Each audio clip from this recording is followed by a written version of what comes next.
đam lai pagaya din pivin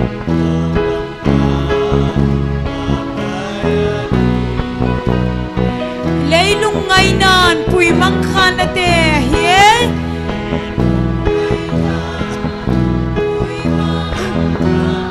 đam lai ni khô ngay cha thila tamme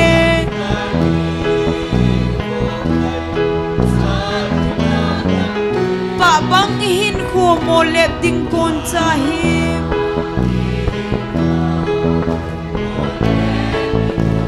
pakai na tong ute Zion cha te zalen na ding ni cho nai tai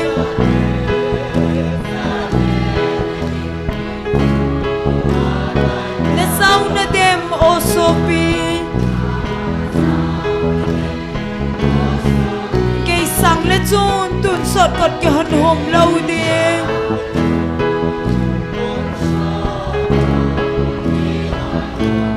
hin kho dam lai pakaya dim pe vin amen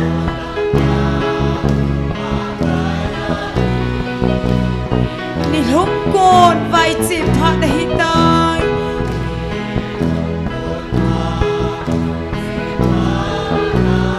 van til tele bithing chi masahon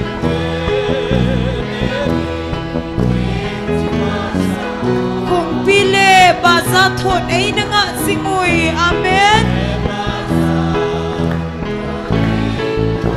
vana kilam to din Zion cha te zalen na ding ni chu anai tai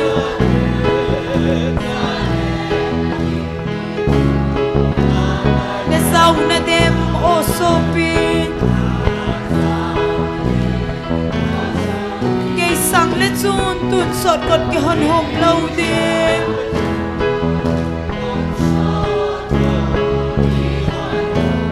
hin kho dam lai pakaya din pe ven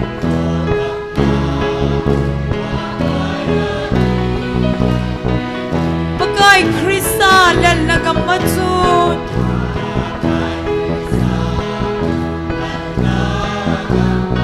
leng lelel saga gen thei talo hallelujah yun kal ka ngalal Zion sa te lena amen hitu katun sodin hallelujah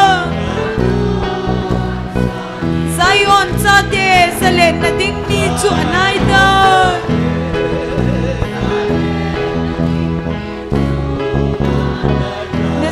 dem o sopi ke sang le chu tun sot kot ke hon hom lâu đi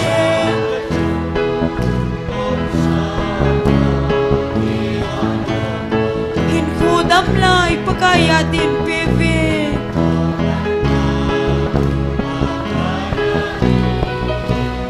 lấy se ponin ki phila song le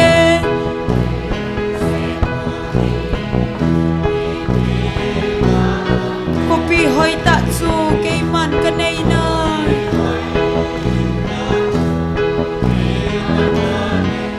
pakai sin na sem Zion cha te len na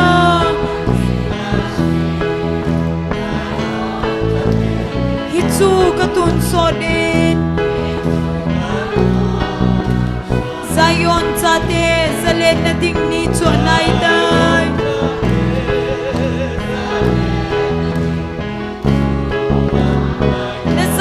dem o sopi ke sang le chun tun sot kot ke hon hom lâu đi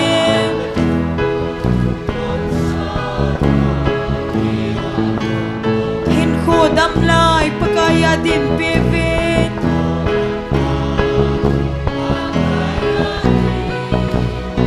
lấy lung ngay nan pui mang khan ate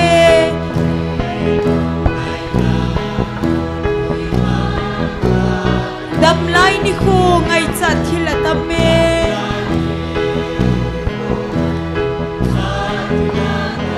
pa bang hin khu mo lep ding kun cha hi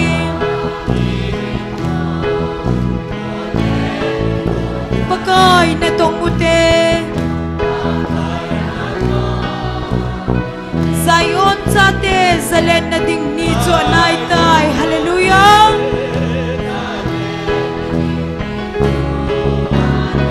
na zau na dem o sopi cái sang le chun tun sot kot ki hon hom lo de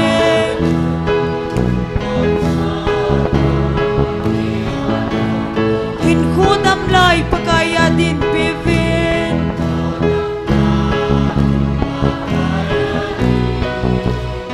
ni lum kon vai chi phat hi tai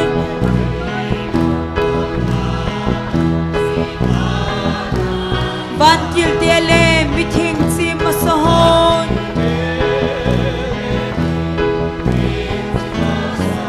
hong pi le ba za thon ei na nga singui bana kilam to din Zion cha te salen na ding ni cho nai tai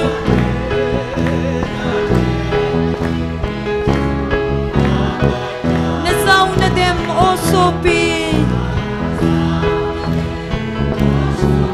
cái sang le chun tun sot kot ki hon hom lo ni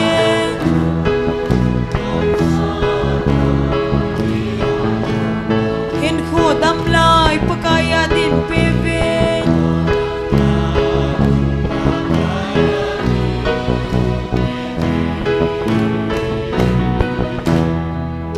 hallelujah thagau theng van va khunun nem mi pi hoi bon cha vending khomoi te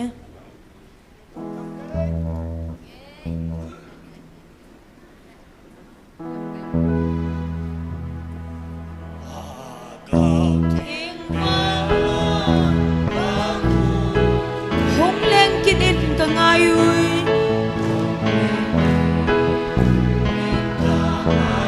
hin suhal kinin mi pi hasam te amen mo le lovin hong kinin lang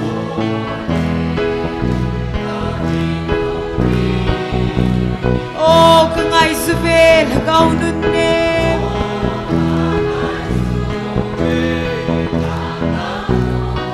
nang malovin mi pi te lam vai si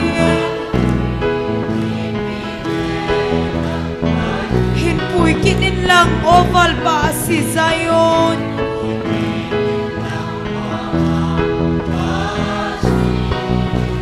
kipalapit hinga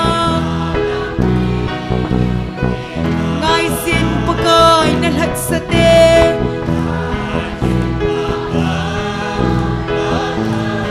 atun so la mahay zon laikyal ngoy tsingten hin pui di zolo iti ahidi vem pakai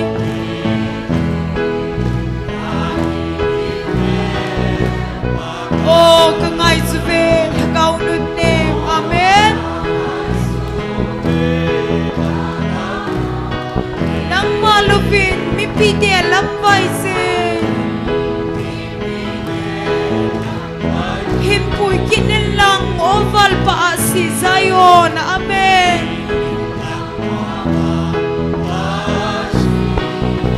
kipalampit hinga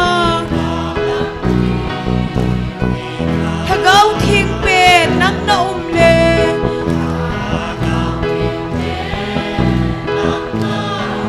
leise lungdon anem si amen sen hui pile lungzin galin zongle zaila namin va choy dange hallelujah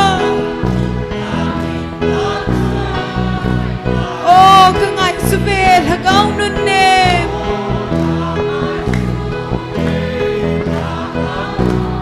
nang malupin mi pite lambay sin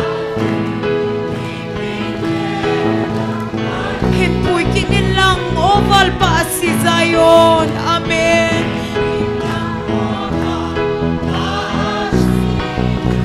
Kipalampit hinga. Hallelujah. Jesunun nem humham kinin.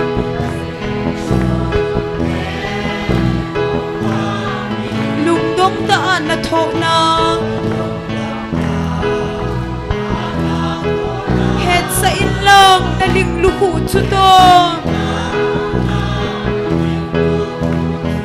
Na heso na kidang tatsu. Amen. Oh, kangay subel hagaw nun nem.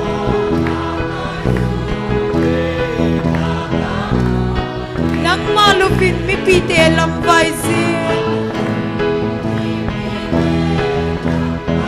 Himpuy kinin lang oval pa si Zion.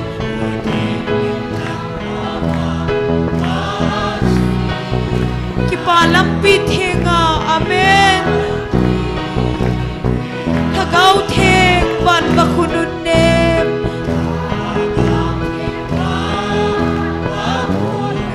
Hung leng kinin kangay zui.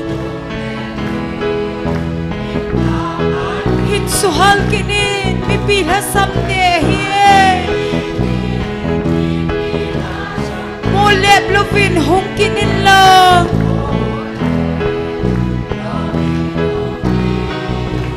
Oh, kangay subel hagaw nun nem.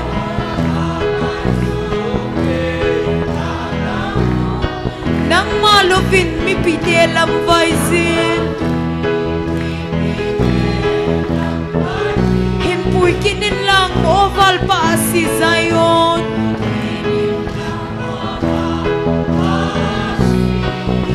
Kipalampit hinga. Ngay sin pagay nalhat sa din.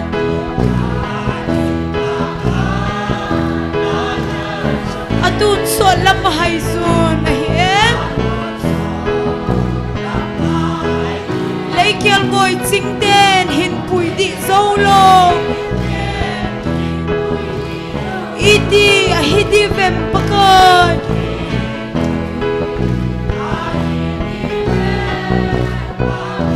Oh, kangay subel hagaw nun nem. Nang malupin mipite lambay sin. Himpuy kinin lang oval pa si Zion.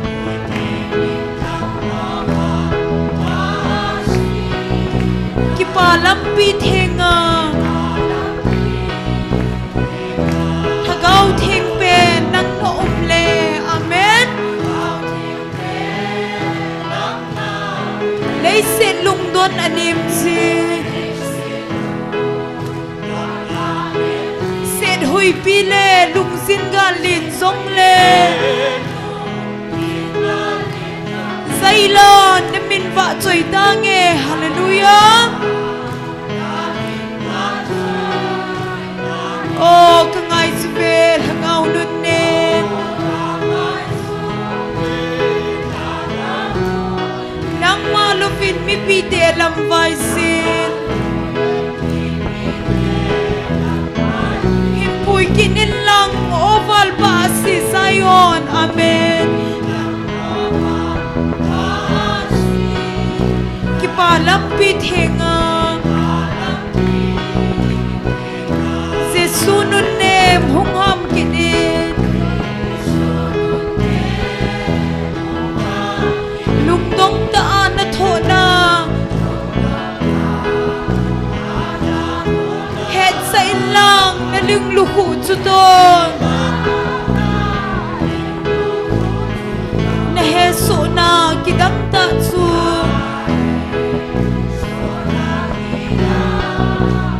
Oh, kangay subel hagaw nun nem.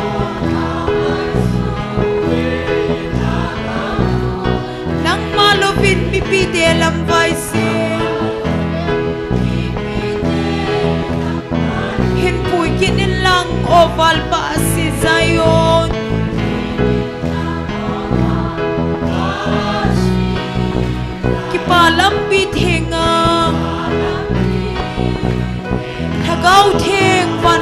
nun nem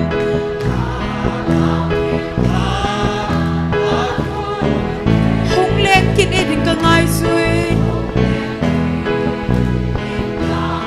hin suhal kin in mi pil hasamte amen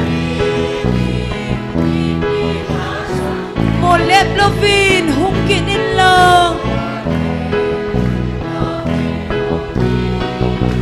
oh ka ngai suvel hagaw nun nem amen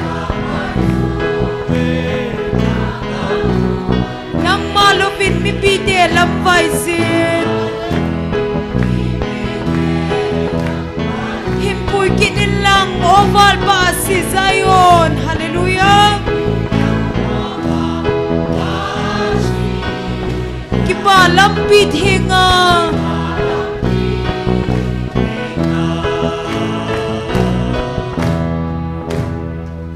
hallelujah pakai apai phat zau sen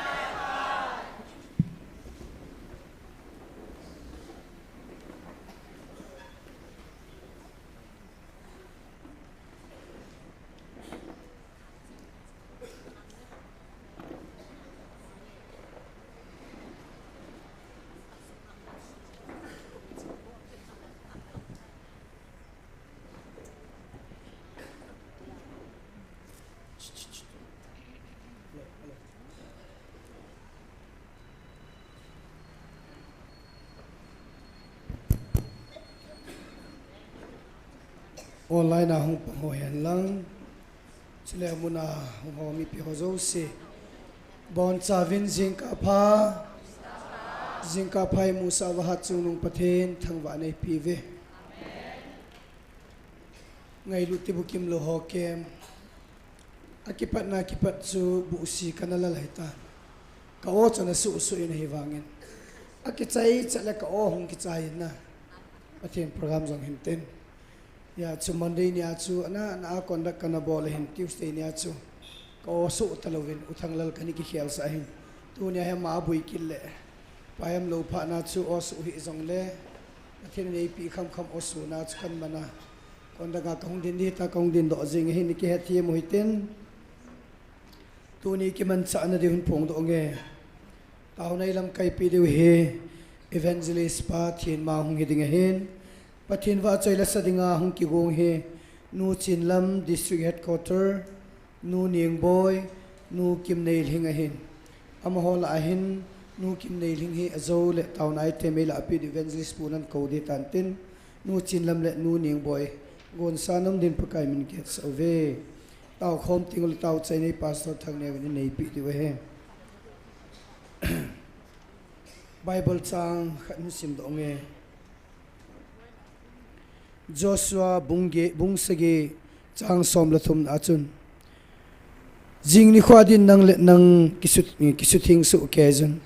izina mitile pakai Israel pathin hitin seje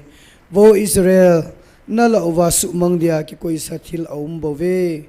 nagalte masanga na panzo lo helding ahi nala awa ko na hichi su mangdia sathil ho hi nala do lovule na panzo lo ding ahi ati to thing sim do naw pathin pathei bo piwan lang tunin inam sungu vahin pakayin su thing ding su mang dinga ai tu pi wo me hi chozo se chavel velin min pha hi jonglon I hesu kevin pakayin na do dal ipiham pakayin acha ten I bol diwa de isa lu piham nang ho ki su thingu vinatin hi chun inam sungu va pathinin su mang dinga ai tu pi o isu mang thena devin ata sana cha ten itaw pi ungaye I ho zong chule nam sungwa bi pi ho zo siding in town ni utin he chu anin tin chule pakai kon o ita san loi loi ungaye tuni ni thu gim tavin again thei tavin gal jam hong aki boy ma tan imala ki bol thei pon he zong le tuni he pakai kon o ita san so ke ting lo pathinin I ho dinga ati pi chu thong dinga he je hen nam pum pi ta san loi loi na din na taw hitin chile kolgama galsa zalen galsa nam sipe hoding in zong taw na nei ki do te hichinga dinga chu taw ne nei du hintin taw chai ne pastor thang ne nei pi bon chan pathin hinga taw na nei taw te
Amen. Hallelujah.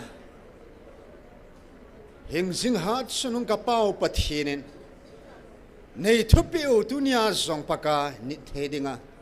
Hagao meiti zom dinga hitsimun thinga. Frontline. Helai politics ball na ding mun.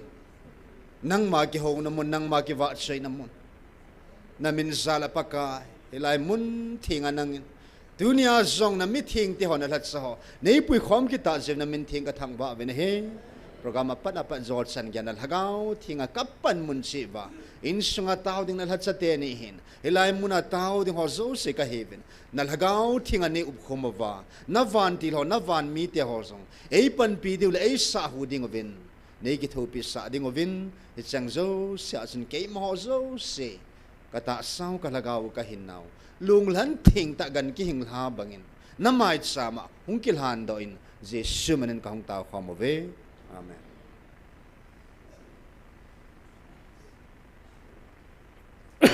Program ban ni saldo itan si masangochon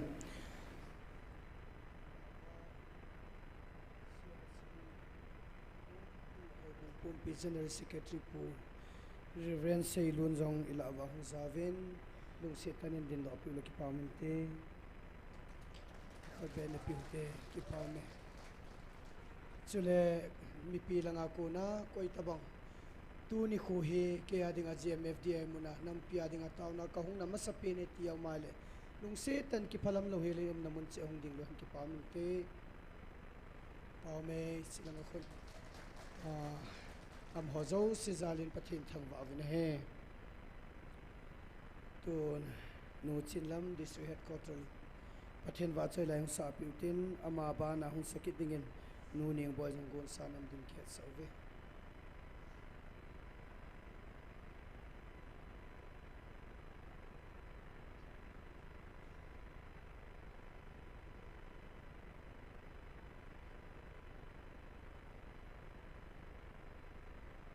pa bon savin Jesu menen ka ngai lu insumite che bai kan peve patin na ba chai fomutin sa jing sau hiang le olal Jesu namin ka thang ba e ba chun patin ba chai na din sa fomuti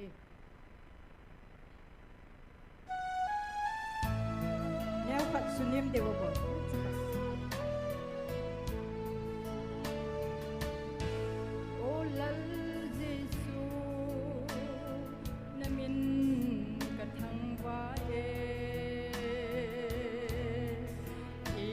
Konin hinna kagal kaita katon sitna kisan bang sanduk trong le ubang banga nei so heng se zanin olo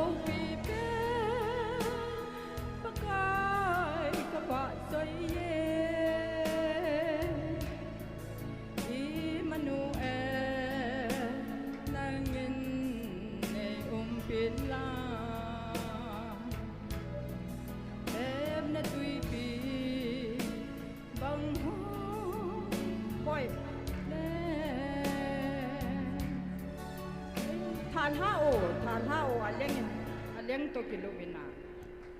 leng chuna nen than hao ba kapat chil hamiti ham leng nga ka ki he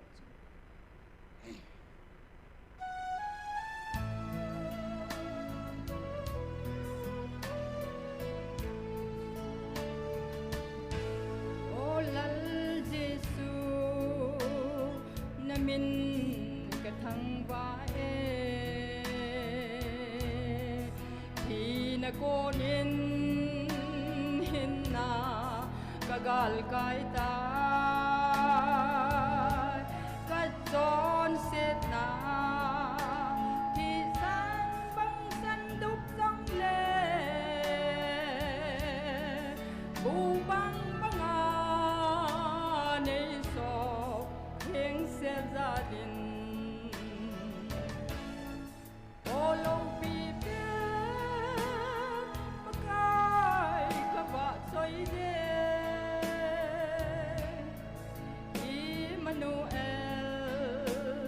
nangin nei pin lang hết na tui bi bang hong kinong sang le nei pi ding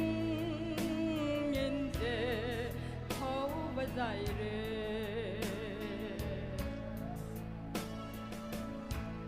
o lal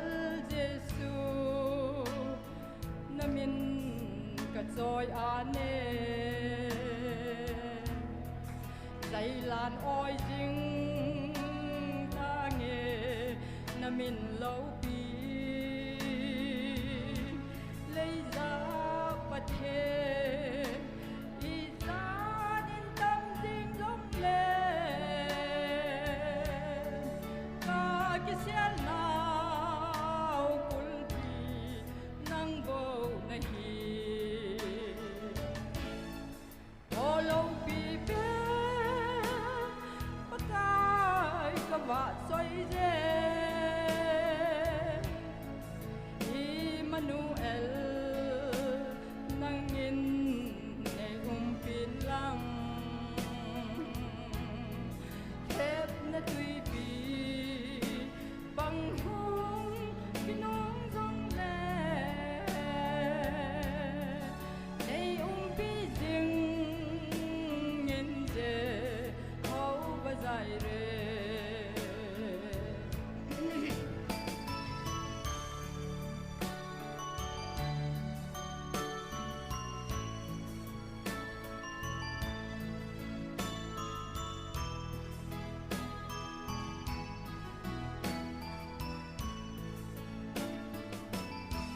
o lal jesu namin lâu pi ding hen tôn sót pakai nahi je in ka hin lai se nang ka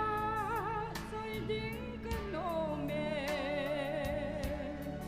nei pi ding yin je hau ba zai re o lo pi pe pakai ka va soi je Emmanuel nangin nei pin lang thép na tui pi bang hong pinong dong le nei pi ding yin je hau ba zai re nei pi ding yin je hau ba zai re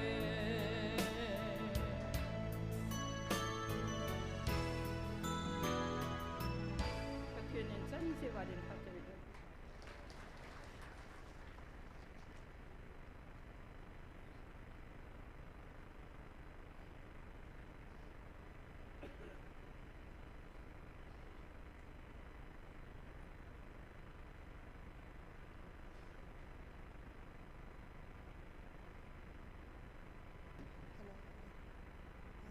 Sun pai piwa pathen thangwa masapenabin pipiti ho hi bang hampha wang pha hi lam khelawin mitam tan boina chum chum nei jong le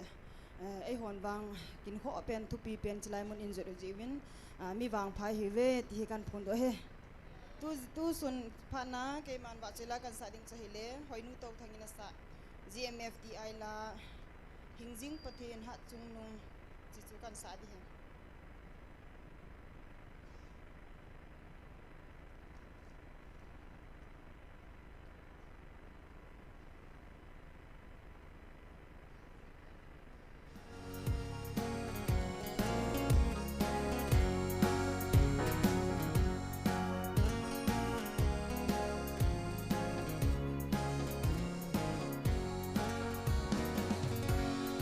Hing sing ha chung nung pa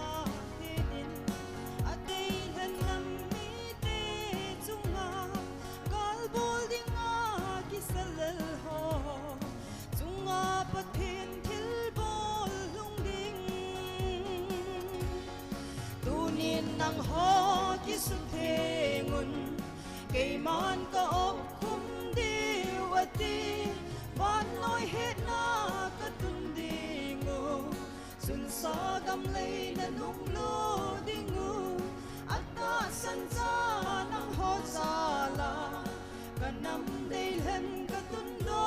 ding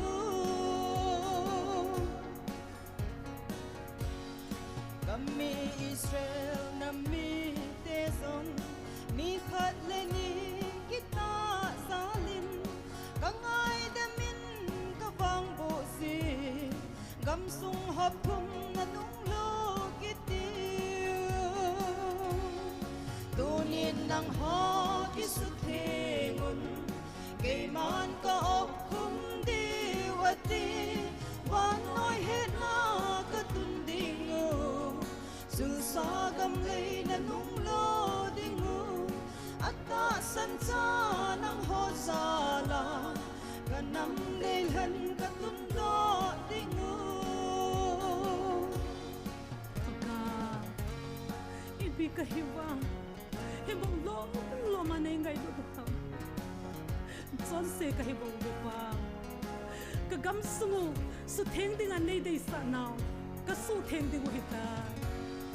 kakitip na mol so na din nagam sungu su thengun ati su tingam chul sa ho sing zong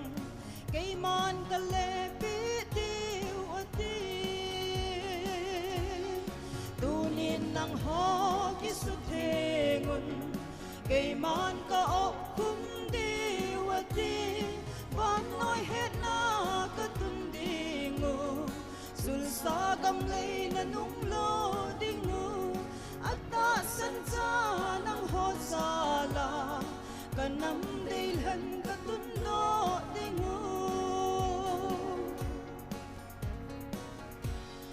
kay ma thu pe na zui zuba namol so leo hit chi gam sung jing se hi lo wa na pu na pa a chut pha lo gam song pi nge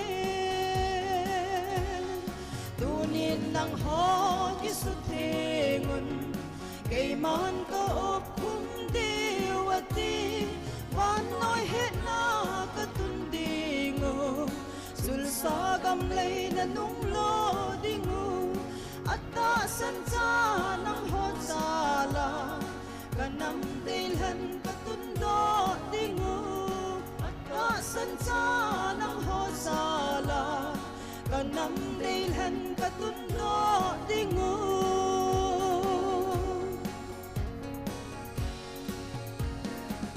kon sawen patin patay bu pi taw hai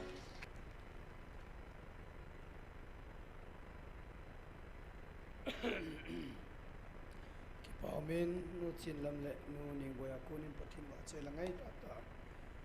ngai haven amani zal pathin thang wa microphone ha zame ton pathin pathai bu na chang pumen taw nai te mila api diu evangelist pa thin ma kunin aya taw nai te ga na hin ten cha chu nu kim nei ling zong pathin wa che la sana ama phan te ti pa len ko de te ma ko na phan ho ni pi do ta vel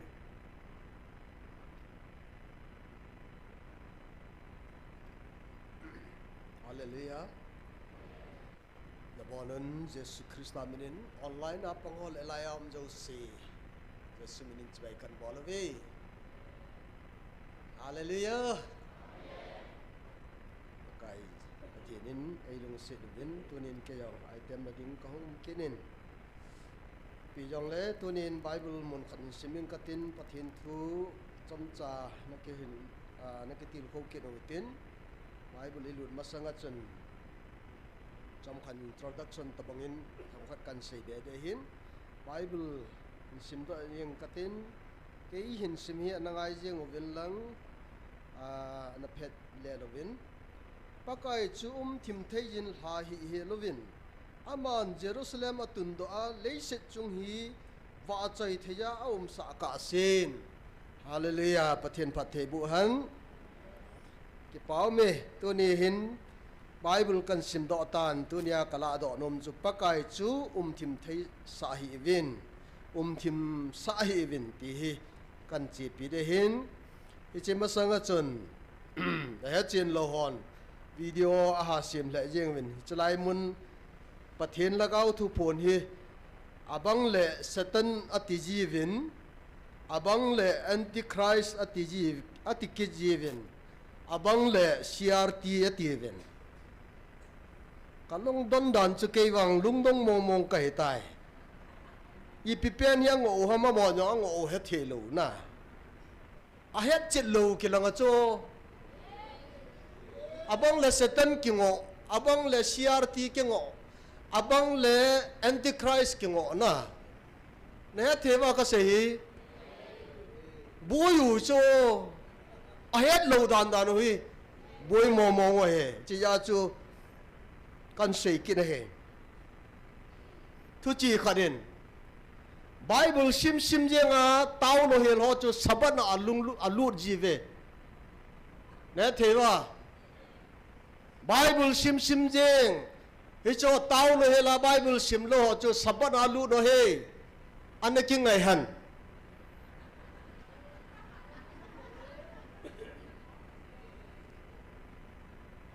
tao jeng Bible sim lo ho cho him pola lut kino he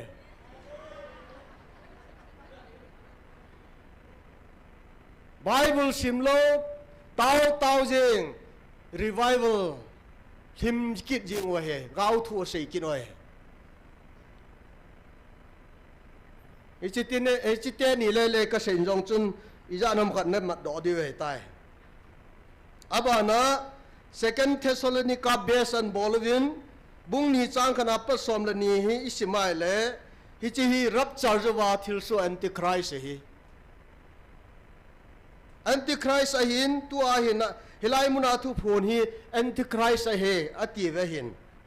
ahin la ka sei do nom chu di lo hi antichrist chun pathian thu ado dal mong he ahin la pathian thu pha ki sei phung le tiang le thil pa ki bolo chu tu na hi koima ado dalum lo he satanin bo do dal the he antichrist hung do na ding he tribulation pha na hung kilang ding he dictator vai an hob de he tu na kilang hi lai ye aje chu thagau theng pha nei ho bung pha nei lung set na hin ei op khum wa hi chi chu atu tang la khat na lai hi ja chu hi chu rupture thagau theng na to kila yo phat le hi chi dictator pa chun vai an hom ding hung ki pathian sa ding ama a ho ding ai mi pi hi an odio ang nop le lo teng le juda te ho hian god diu he mi anga kun lo hi jawa pathian hing jing anga kun te chun ama an ho dinga an jol dinga hin ahin la tunia hi hung nom lo diu Israel cha te juda te hon thu gan thian thu diu tribulation phat hung hi de ya theu chuna chi phata igel diu he tunia sei ho hi rap cha ram poi ti ho video na ve hi ven ka ti chu ton sat mai di lam poi ti ho video hi ta san hi ven ka ti chu mấy điều rằng thằng cao rằng cả vam de thì họ lo hay bao bơi, và thiên nhiên vang chỉ cho xây bồi Bible chỉ cho xây bồi, chỉ phát ai cái điều Christian như vậy là thiếu số họ hi email chỉ điều hi antichrist cho tu ne peng ho hi antichrist hi bên này, hi chỉ cái xây na con nên meeting hon hết ta bên tin, ata san lo hon Adam new mo hay antichrist ai vì này jalaya thilpa ki bol athiding ki hu do na hu hing na tampi mi tampin nei do dal ho antichrist ai di ta he ve ne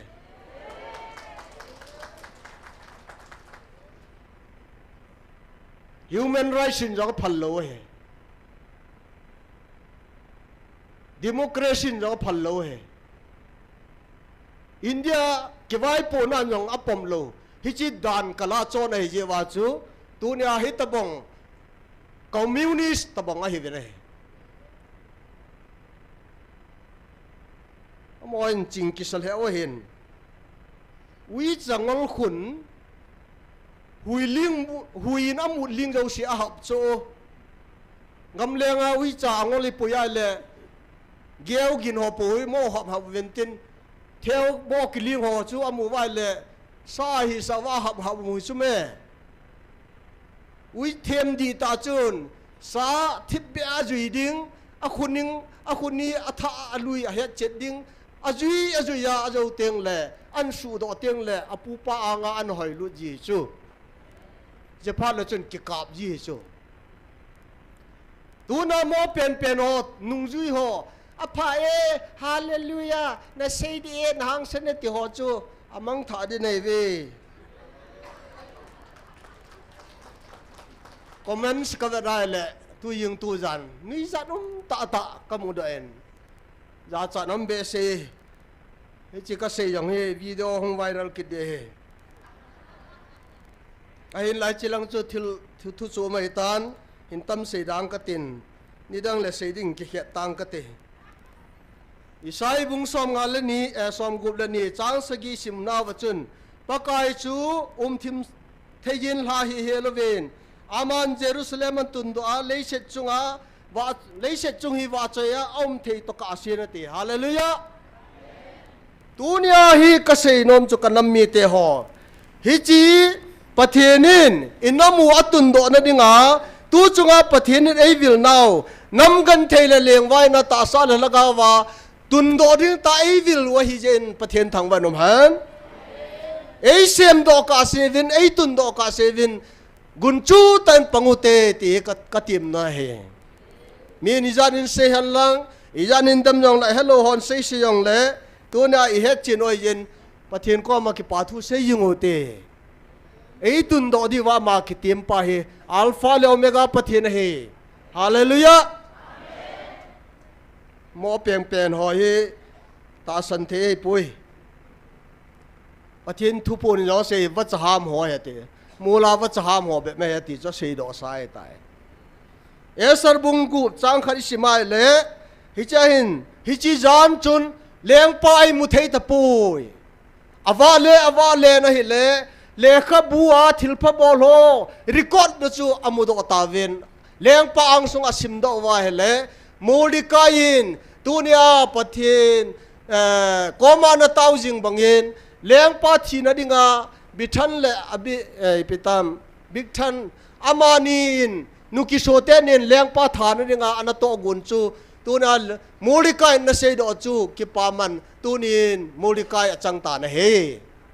hichi awat chu tunia he leng pa thong lai ya imu thei lo am lai yin tunin ipia bolam lekha bu thilpha ki bol pi na lekha bu aphong do ve nei akoti le ipji chi chum dan do theyam ni ti ai le vevin asurya silang pa ki ti hi India pana Ethiopia ge ya gam jale somni le se gi chunga gam vai popa he leng vai po lai yin estar leng nu ama jiding na pangtai pathen to gondung zuin tuni no rai le hichi migilo agak mi haman kitpa hi tunai varai le judate thachi midinga agona lengpa soyala judate susakhu pian lang acheng zo se abona thadik ati lajin hichi soya bol laivin estal leng nun ama sole ama pam anumai chan pi ho to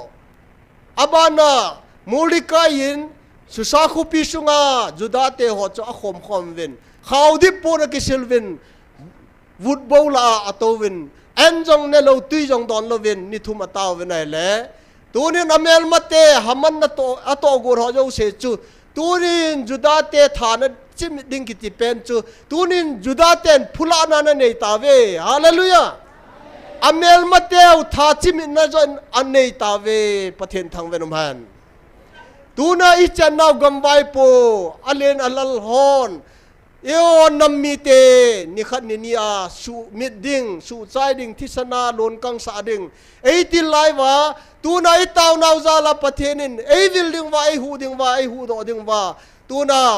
hunga tu din chan gya ni za get le som na kol hin na chan pathen ei puiwa i taw na ho mun tina taw no jong pathenin ka sang na etin pathen thang vanum han tuna akipinem akisunem ho khawdi pon kisil ho chu tuna pathin ataw na ngai la pia thim thailawam ja pathin hung kum la hung vilu chula tuna thilhan nga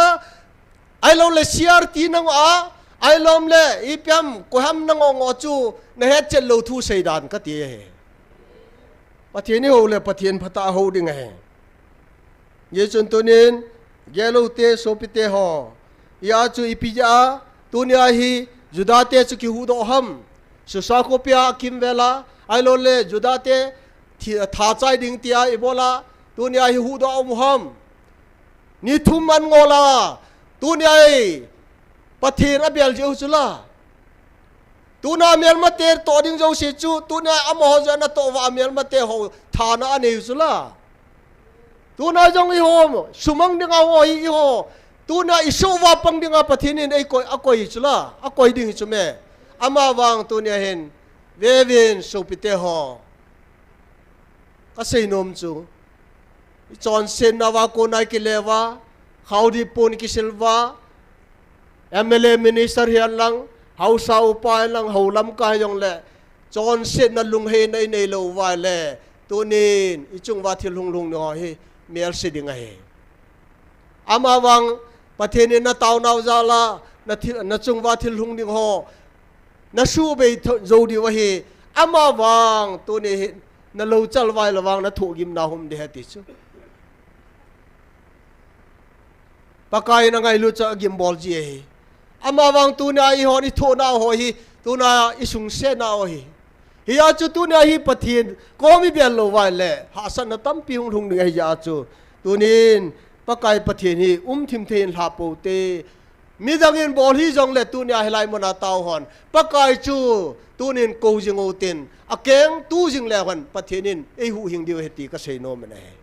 pathin ya thu phat the bu ta han taw na nei dio hin taw nei nei na ding wa hin ajo le taw je ngo tin ken item hin sein ka te jo teng le nu kim nei thing ha ama chun lan sa phat le item khat ni che dio hin ya chen kan sei ki de hin enam pum pi win pathin thim thei lo wa e koi thei na di win taw te ka ti he pathin thim thei lo ai lang nge wa le tu na ama ato ding he na tu na he i cha ham khat chun he pa tunin hichinei ball pen te asei chu ki ball pi te aku te la thim thei a pathin ha lo wa le tu na i chan diu tam pi u mai inam hin pathin inam mu hi pathinin atun do thei nam mi te hi then divin ikisem pathin taw kinu te na abana nampumpi alen alal zo sehin tona lungthim kisya pakai hingan belwa pakai lungchang hedwa amon khawdi poran kisilwa pakai alung a heiteng le inamu tundo aum thendingin hichang hose sedingin tautin achai ne he pason ngamlunin annei de he tauna nei taute bon chaven hallelujah amen hallelujah oh chungte pakai nang kathau be nang kawa chai be oh tu ni sandia pakai pathen again kahit na ho dam na nang mali pakai pathen na ma hello pie abe le hallelujah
leng ho le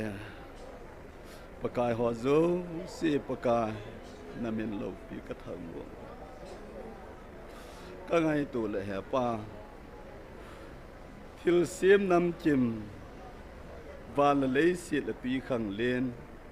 thiliya kai ho zo se na gon tu ma pa hi chilai mo puding le nang ma to leng khom dinga nei dei wa hi tu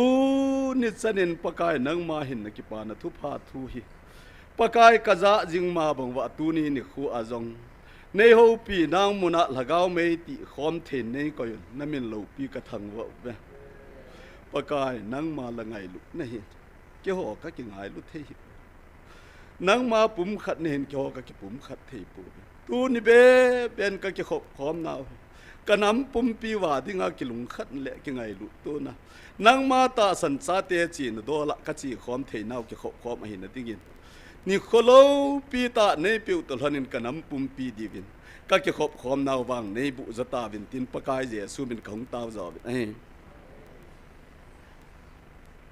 Hallelujah.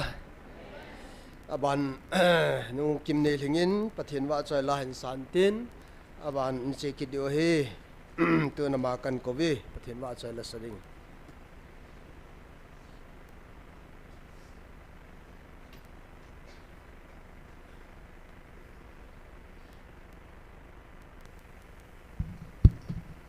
amasan mun thinga ama thangwa wa choi khom le thagau me ti kung khom ki thea dam na le phat man tam ta e piu pathin thangwa in men lang chule linglel pen thim lo pen hi zong leng pathin wa choi dinga phat ehim pia founder pa uthang sei chungin jong ki pa thu kan phongin tuni phat na pathin wa choi ni dinga kan sa ding choi le he papi s in asim apathinu pakai hi khana mi te ti la chun sakini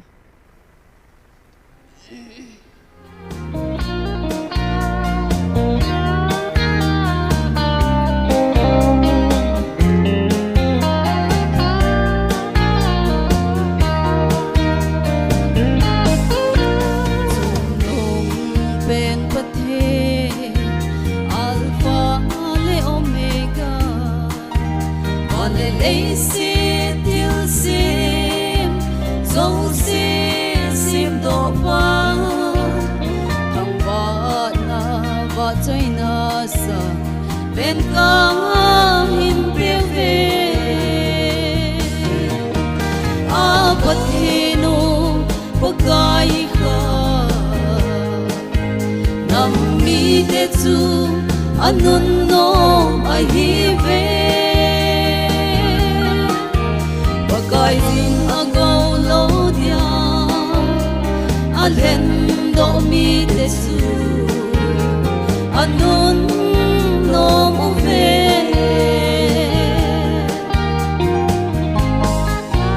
lo pi ben sung nong Emmanuel pathe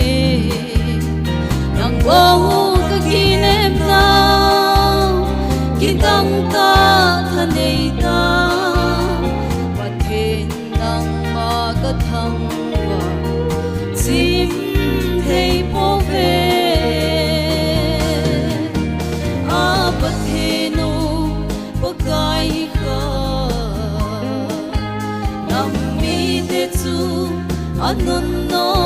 ahive pakain agaw lo dia alhen do mi tesu anun no muve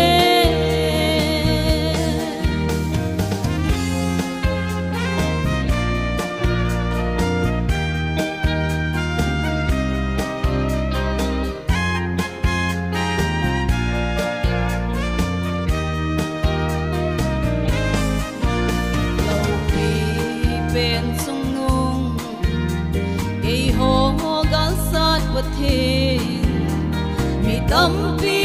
si aga sona lâu Michael Von Tilgal sa nei pi zalua ipove kaga sona apatino pagkai ka nammi tetsu anun no ahive pagkain agaw lo dia alhen do mi tesu anun no muve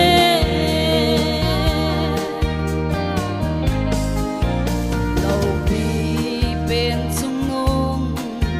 pathin ang sunga vanoya jeng te song si pagkai sanan kun chi un a se chu thang va le va choi di ama bo ai hi a pathino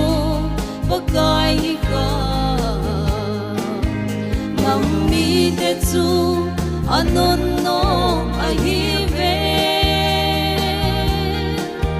pagkain agaw lo dia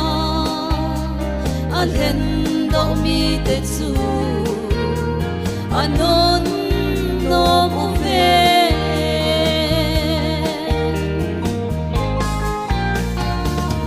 pathin na ba chai lai sa do na bon chaw dim phat thei bu pi taw hang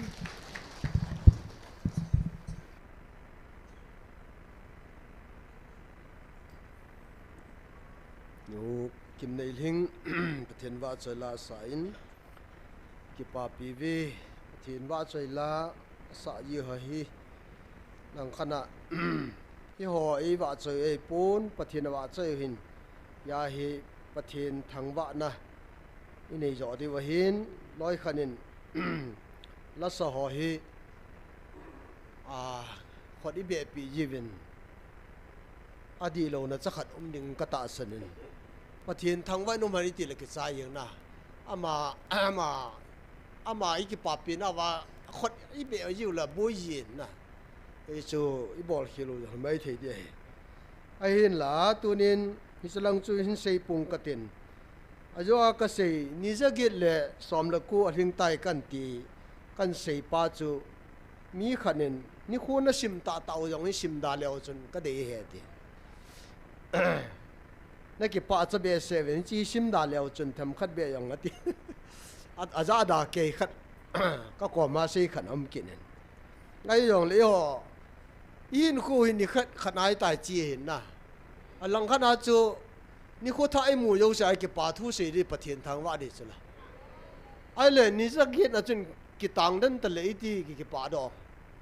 ya chi ki pa na oi tha i pyam aba ni chi ben ding wa sim wa le ho ki til khu chu pha chula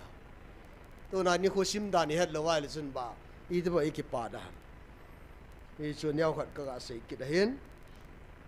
e bon chau in mi pi ho jesu minin dingu te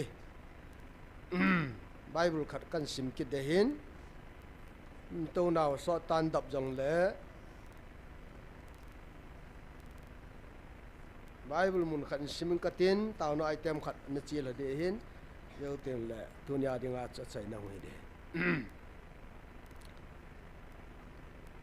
at bunga chang sim dang ka tin sei do da yeng nge na bui lo na ding vin mi pha ho chu khat la khat a ki ho wun i thil bolu hi di tapoi tu ni ni khoi ke pa ni khu khat a he bo ve hiti hin e ho mo thim be jengu hit han lang yin ka khuwa la nga jing lew han talin imat lo di wa hi je chun tun humuvin i ho chiu hitin leng pa in ko te ga sei pi taw hiti akiti vin he pathinin phathei bu pi taw han ibon chawin to ki taw tele yesu minin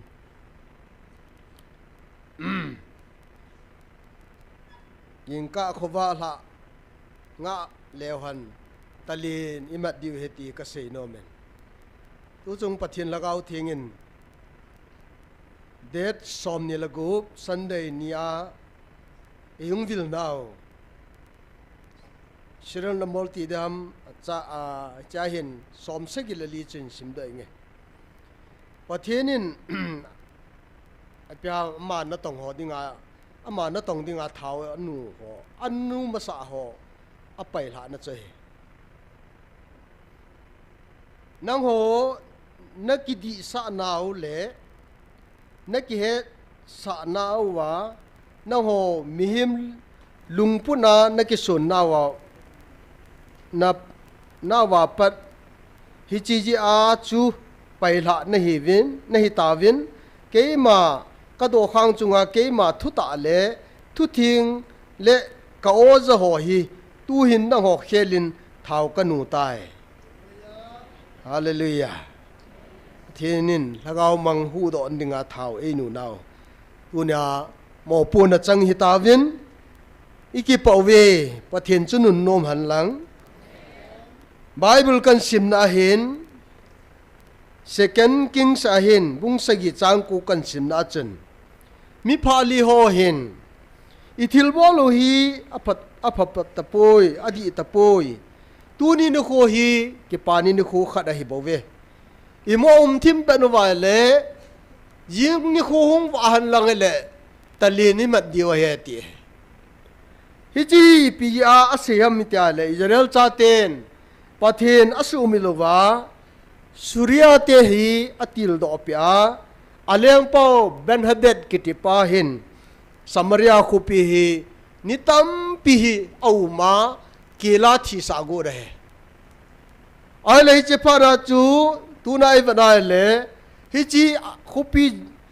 samaria khupi aum kulwa podo thelwa ne le cha yong ki jong thelwa aum laivin ipiti dam ne di jo se ne jo tavin ke pa me pathin lo pi na khat ge khom ke no ti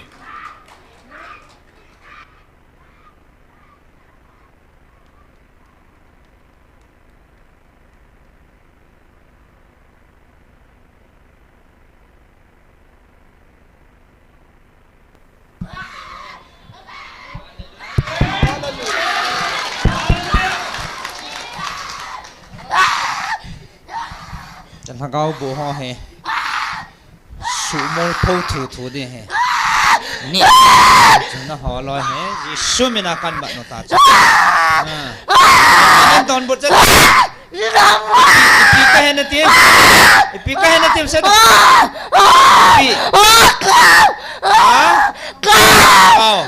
hana sabar lại một mầm hả anh nói cái gì vậy sao thế nào đây kau may kipina mo na sa lahat ng telo sa hana sa mga tasa. Ipisa ka bola natin hin kiseta. Isum nin don mo. Ipisa ka bola natin. Ipiti nga na bola mahe. Kasi seta. Tangsi, engsi. Ay pina tangsi na pina engsi piam seta. Seta. Mama mi pa. Mi tuan dia. Tak kaya sih. Tak sih. Ina logiam seta. Ina lodi. Ipi ina logiam seta. Ina logiam seta. Sela sisam. Ceka hal itu ta. Ha? Ina logiam seta. Mi patah kat senangin susit dengan ina loham seta. ina lo jam se chala ta ai pipi na su boy ji Anak pulang aku susah pi. mau bu bana dang la ina lo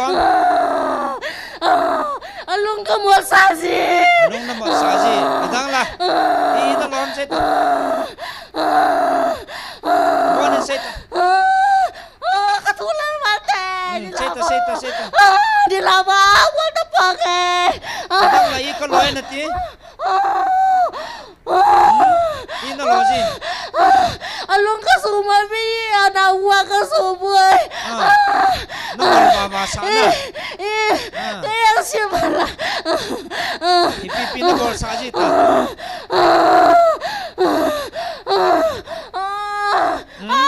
Nabale. na tho zo lo ta ji ki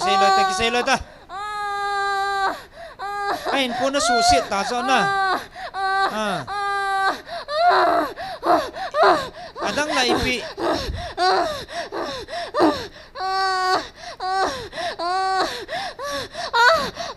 adang la ipi kam te jong ko bol sa na ipi pin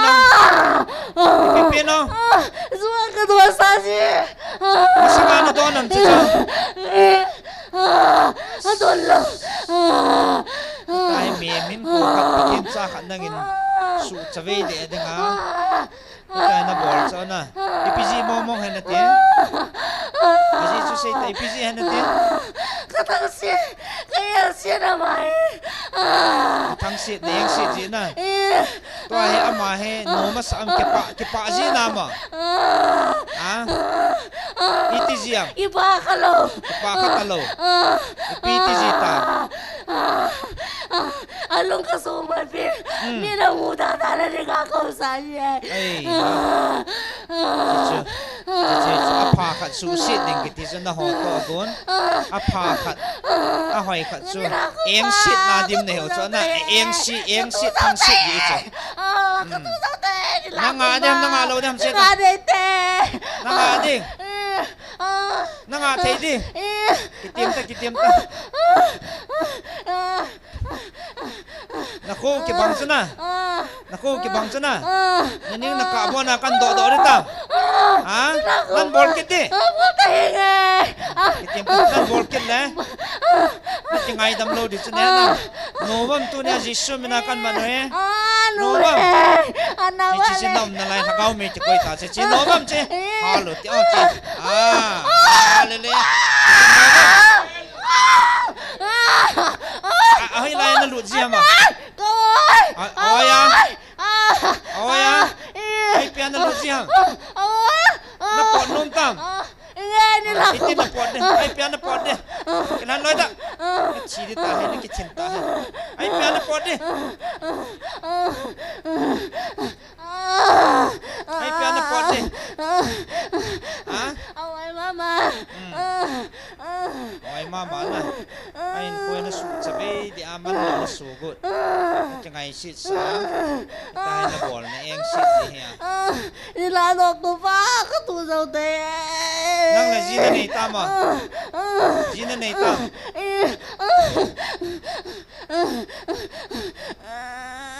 no me ne hem pasal ne hem no me ong pasal ang sala no me ne hem pasal ne hem kiseta ke bola ai pineng si no me ne hem pasal ne hem sete no me ne hem pasal ne hem sala no me mama na ne yang si jana bol na ama hen la jine cha ne ta chai za ne ta Ta tu này. cha thu ma ne ta na su boy am cha te na su boy ina lo ji Cái gì bị sao gì?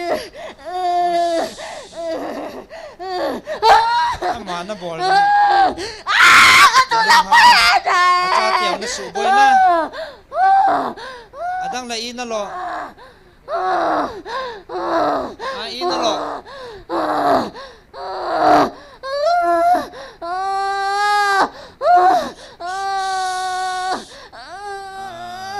Đi là đồ cơ mà. ngày đâm nó chân lâu đi à cha tiền gì tiền khát cha nó bỏ khát thấy lâu đi Jesus mình là thu cần biểu chân nó ra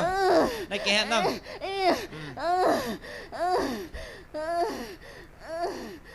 Jesus mình là nó đào hại đi nó bỏ nôm là hâm lại sẽ lấy muốn chơi pi tiền thì tiền mà hãy năm về tiền nó vẹn ngâm hạt cả lại phải tiền cha tiền tàu không nó mình vẹt nó sung lòng cho vẹt nó vẹn ngâm hả nôm hả Gabi cái trái Hallelujah praise the Lord gang ta lang ako nakithol do de akama na po de sa lang ako ayan na napon nom lang chita kithol do ta lang ako tagaw bu na yan lang kithol do nang gang tan chita ta kan nung mat no la nakilhalo de nalulang nga jangken kithol ta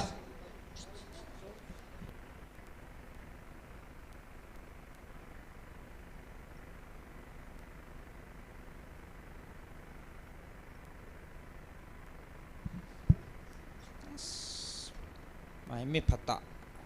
mi chọn niệm ta hay đan niệm mà hi này chơi ta gang ta cho chơi em xia satan nên chơi thằng gấu bù hay ta hay bỏ lại cho chơi ta cái thol bet à thala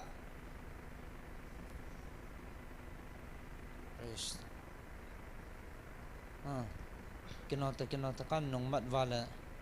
nom na sa lo ri so nan bol kit diham ha nan bol kit diham kital seta Yeshua min dahat Yeshua min dahat lale pota dahat icita sa tunia panavel nan to kha kitalo di Jesus mina thu kan piu se pota ke pota pol le lele praise Jesus dalat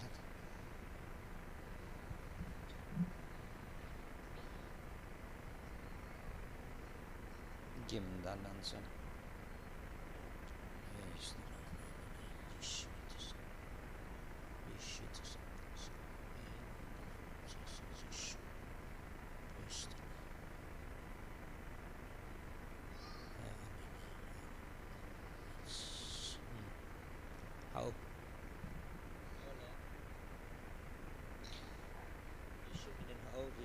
na lup na sa vedo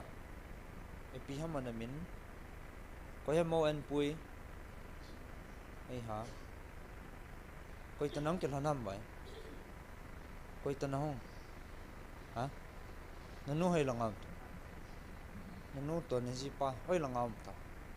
ai ha hong mo langa khat ve chalang ai puyo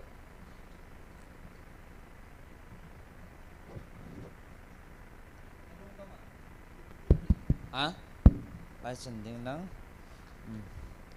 tuy hình đòn lip ta điều trong chắc hại cái hậu ta điều te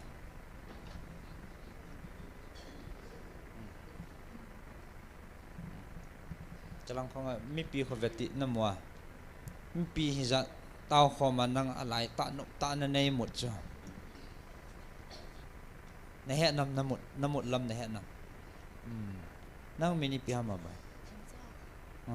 nay enjoy ta nalung dong ham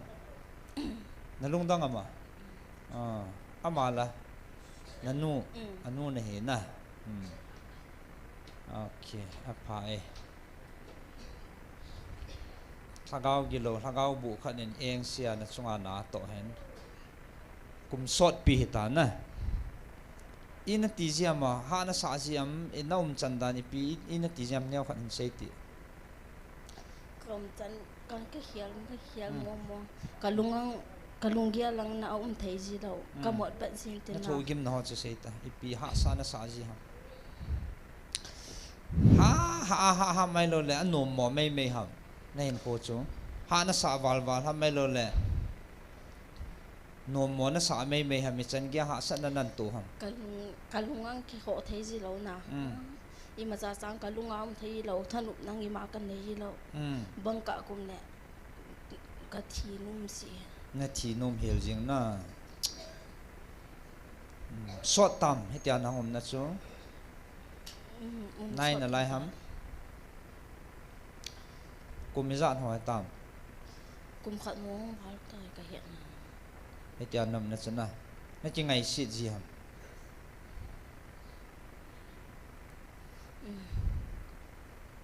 ki chat ho na nei ji ma ka ki sa ji ipi na ki chat ji ipi na ki chat ji am i hong ti pha le na ki cha jong ka choma na ka ti mo hong ki lep sin tin na ka ki mo cha sin tin mu na nei ji am na nei ipi na mu ji sang sang le mi ka mo ji mi na mu ji khat ham tam ham bang ka le mi dim se ka mo bang ka mi ka pasal ka mo ji na mu ji na na meni pi ham thing cha na khumen la song pi to song pi ka mo song piano na jinei na jin nei ta chana chai za na nei tam to sa ka nei nai lo kan khonanga kan zai mi sana thong kan nen ko hi ka su chat ve pi de ti ya na ka het thiam mo cha a phain kan thei ta he chan hin ko nan man tu nya pathin mai cham na hong bela na ta san na banga pathin tu nya dam na pi ta san ke pa na ke pa he ti chan chanan tho chu ha am no mam ha e dam na dangom lo pathina ko na dam na na chan ta chu man be ya so zo loading man be ya pathinin dam na man tam ta tu nya na pi ta mi wang pha nei na ke pam che be mo te anu nei ham he no yo cham cha khat nang la hoya nam ham na ku choi nai nang hoi ta in ho pia ka kin no hoi lai ham na ku ti bolien na kaum ve tu hoi lang ham ma bol lien khol man sa ram lai na na sa chu sa ya langa ka no mo ya na ka ko hung ja na sa zal hi hoi lang sai tham sai kul lang ham le maram sa ko na bon na gal ja lang nang thonu ta cha na ama he nang het da na abui na he na het pham kan het na hi kum pha yang hing lo lai abui chen het tho cha na ai ti lang dia chu kan kin sa lo chi lang dia na gin sa lo na januwam hospital nung ana pui kha wam ki pui jing ma dam lo na ha bui pi tho wam na bui wam na su bui tho wam ma e kan het do wa pa na hi isu boi tho chu ki boi jing chu na bui jing na na lung gim tho wam agim ma na mo ham na cha ham ka sa na cha chala lung gim chala na cha kha ni chania bui na tu chu ama he na a changai da ra ang le an jam ji so ka hol jing akala se matilo adam mo tang pang lo e ho pi yang le mi ho ji lo alung chim hi piti ra ju wa man se anunga lai hin ko thu sim cham cha han se da se na ngai nam mi pha ham mi phalo ham pi tiam aman na chu chapang phata he na anya wa pa na sim the ta chapang ai hi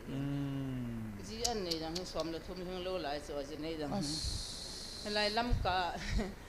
e khana ho gandhi ha ho na school anakai au te to se na ngai chana kala 6 sim da ya na cha so na ho mang so kade neu sa khat panalize me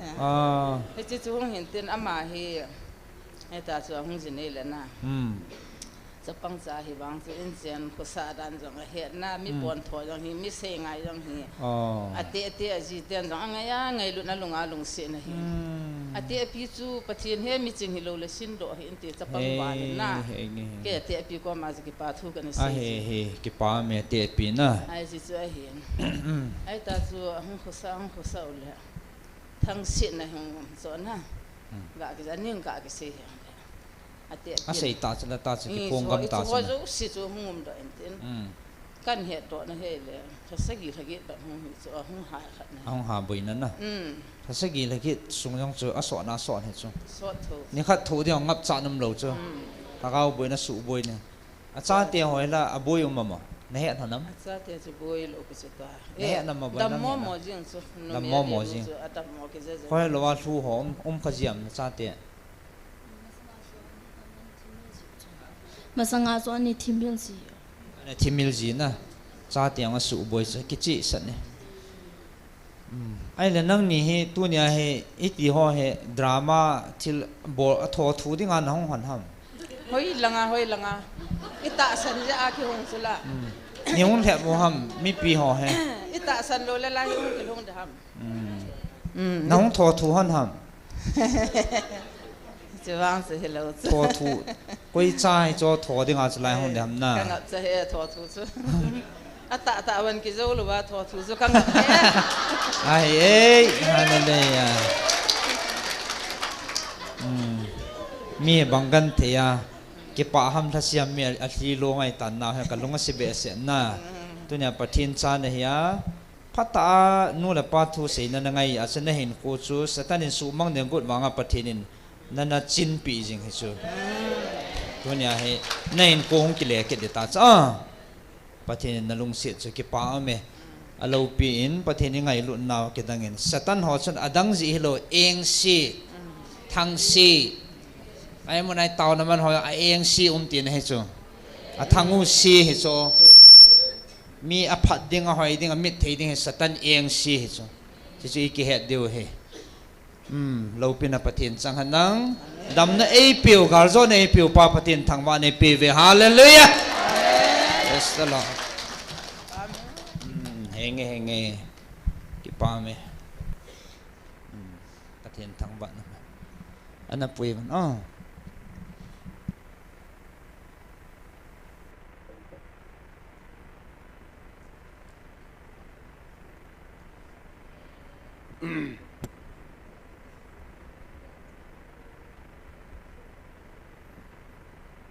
hello pa min tu ni thilo pi ta pathinin na tongin tu nia ithilmu ho iza ho hi tu la video viral ho chu approve mong bola hin pathinin tho thu drama hi lo dan chu na ki chi ta chu amadon don wa se wa he ti cho yun kan shaitan drama bolwa a se sa he ti chu na zo hi i se ai le zo khat se be ki ding ai chu to he zo an se be ki di wa hen na zo sel na ding a chu zo khat ki sel ki bol thu ki ding a hi ji chu hi ta a bol diu mi tha bonga mang diu he ai pi yong le tu ni hin ka se ma bongin ana zomu tin taw nei man diu ai ji chun i pi ja samaria ko pi he surya ten aum ham thigam sa de ti he bonga hi tu ni na mu hi su beiding ai lo le thaga wa jong man thai sa ding tia satanin melman na to a pathin hello ho aman cha ho mang cha i chung vai na to he ya hi in na ding wa hi tu nya hi pathin ni hung viloi i so cha na ding wa pathinin ei ko he aku ta le tu nya hi i he ding wa pha chu kil khodan chu i va nai le sangan khu ai lo le alu chang ti taw te sangan khu chu chu min tin alu chang mai mai yong chu sikel som git man chu kil ha dan chu na ai le elisa thim ga win jing tieng le hin en tui ta ta chu sikel khat na hi hung ki jo de he te le tua samaria khopia sipai zalam kai pa chun wana ku na hung leng hlading ai lo le hung khil ding jong le ka ta san pui ti mu wang na mu ding na ne lo de ti pi so thiam gao pan a jing ni kwa mi pha mi li chun surya te nga muna ga chewa pathenin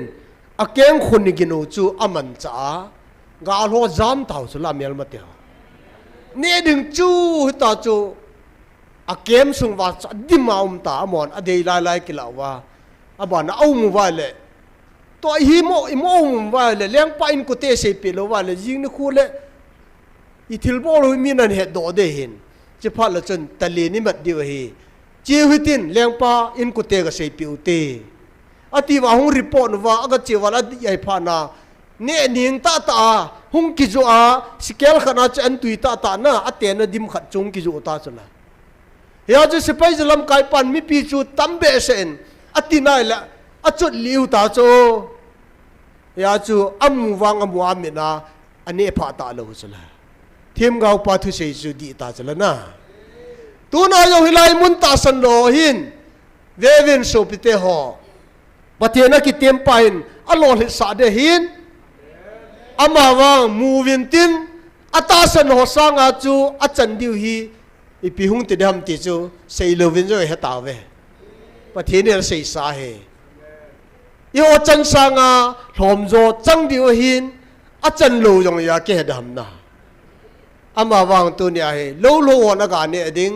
a lo lo hon ane lo de ti chu bible la ki mo hin thu phun jong sei sai tai a khu te la tu ni hin i hon jong yum na che hin sia solam kai hian lang holam kai hian lang teng le political leader ho hian lang koi hi jong le han zu hai dop sang in khau di pun ki silutin pa kai bel le han pathirin wangai bu wa tu nai mel ma te ho hi tu nya hi iso wa koi de ti tu nin pathin thu dung ju ai sei do hian lang ama kitep na hi thon lo de he ti sumil po te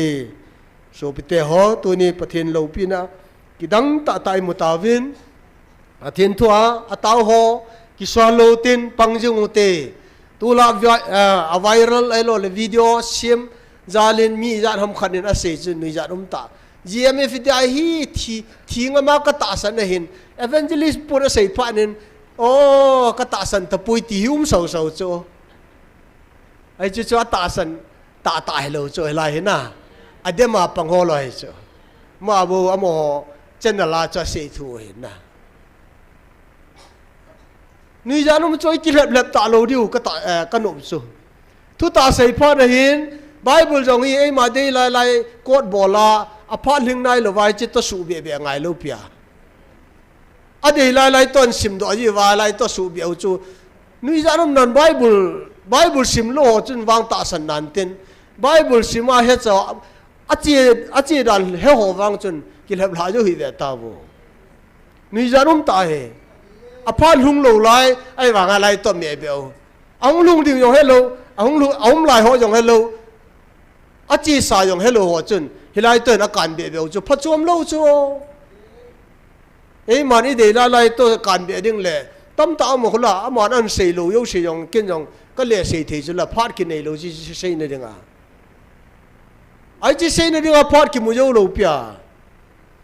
amon to de hello ya asu na jana imu lo wa bol thu ya akito lo bol thu ya na lai ken hallelujah sam kin na lai ama ta bang mong he ya chu tu ne ka sei ngai wen so pito ka nam mi te ho kilem lem po te thu ta he pha de hin thu ta sei pha de hin pathian na tong ho tu na he ata alem khan ni khu khat long ki lang de he hallelujah tao này tem mình sinh cái tin tôi này tao khom đi ngô à chạy này he cái màn hình này tăng cái tin tao na à khẩn này hết điều chú thật cho họ dấu xin một bốn anh này ho to một số này đi tao thế à bà na patinin ấy khó sa nào bên hi thằng mang hu đồ viên ti he ya chứ Ezekiel bung som bung thum trang som lagi na he na hu đồ lo vai le tu nia he thi san phuba chu no ho chunga kala de he ti he tu na e to ding kin kho pen ta chu leng pain ko te ka sei piu te ti bangin tu nai lagau mang ho hu in ei sei pi di hui kin wa he inam pum piwin yum na chiu wa hi pathian bo hi athu bo hi kita tai pom na diu i sei the na divin tau te na chang se su tau na neu tin i bon chan tau tin a chai na kin siam tang ka te au pan tau te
ก็กิปอวีจิงปะเทียนตุนสอนอมปานังมาในลุงเซนเวนตุนิสันเกียนปากาฮิไลมุนะนังมันปากายปะเทียนดาวนเมติดิงานังมันมีฮิติจัดนังมันออนไลน์นาเฮียนลังสเตียงไลมุนะหงฮอเจ้าซีจังโอ้ตุนิขุดสนานังมัน lo pi ta apakai pathe na thil bol lo pi hon kamit ta wa ne mu sa wa nang ma pi na jala pakai pathe ni kho hi zat nang nei pui na ho hi nang a ko na kamu heti ka heaven na min thiang lo pi kan thang ba